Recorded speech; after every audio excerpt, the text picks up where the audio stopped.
Day 22, January 22. For those of you guys doing the one-year Bible, the section of verses are Genesis chapter 44, verse 1 through 45, verse 28. Matthew chapter 14, verse 13 through 36. Psalm chapter 18, verse 37 through 50. And Proverbs chapter 4, verse 11, 12, and 13.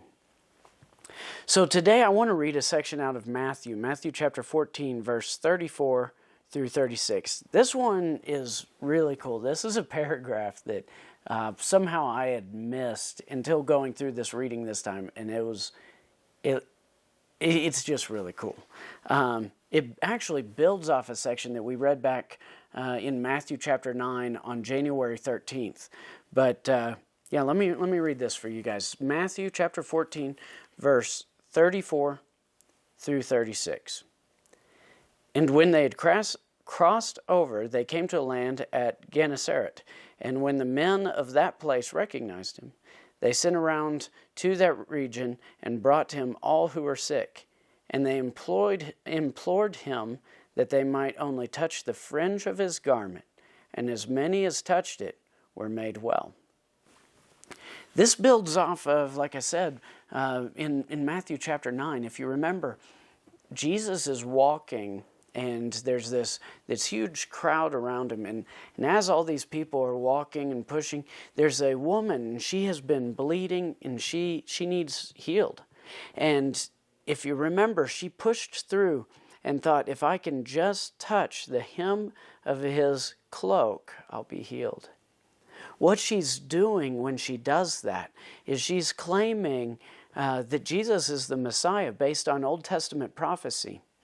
If you want to go on an awesome tangent and study, look up Malachi chapter 4, verse 1 and 2. Look that up, and then look up the term tzitzi. It's spelt zit, except you put a T before the Z. So tzitzi. And it's just amazing. That's a portion of the corner of these people's garments back in the day, and that's where their prayer cords and stuff were located. And Malachi says that there's going to be healing from the Messiah in that area. And so she reaches out and touches the corner of Jesus' garment. She's healed.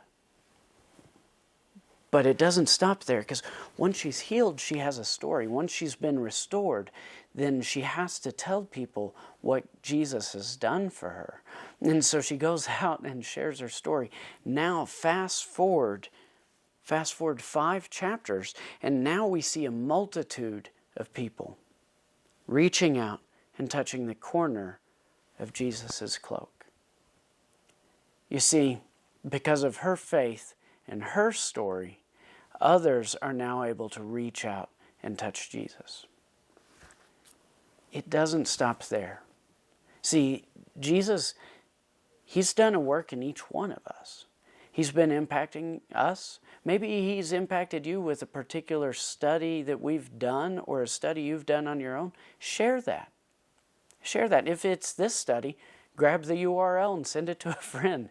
I know this is a first responders page, but whatever, send it to somebody so that they can be impacted, knowing that what Jesus does in people's lives ripple out into the lives of those around him.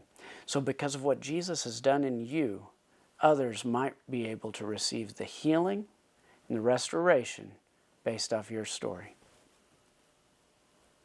Take care.